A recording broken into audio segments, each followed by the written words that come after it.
Good morning and thank you for joining us. Let's start today's technical analysis with the euro-dollar pair and the recent events during the markets. Greg? The euro-dollar pair has gained 1.5% in the last 3 sessions. The ADX shifted into positive territory. Google stock has added 2.2% in the last 3 sessions. The highs-lows indicator has gradually receded into the neutral area. The sterling-dollar pair has added 1.1% in the last session. The Williams indicator has moved into the overbought zone. The Aussie-dollar pair has added 2.4% in the last 3 sessions. The stochastic RSI has lost steam and is now giving a positive signal. Thank you for sharing with us. Now let's hear from our news department.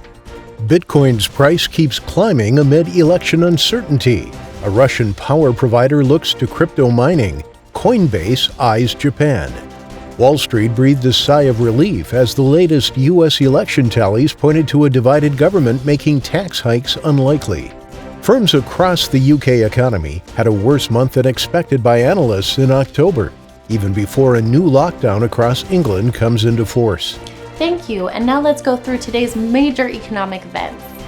The Swiss unemployment rate will be released on Monday at 6:45 GMT, the Japanese current account Monday at 23:50 GMT, the US Red Book Tuesday at 13:55 GMT, the UK GDP Wednesday at 700 GMT, the UK industrial production Wednesday at 700 GMT, and the US CPI Thursday at 13:30 GMT. We hope that you've enjoyed today's market outlook. On behalf of all of us here, we wish you a productive trading day.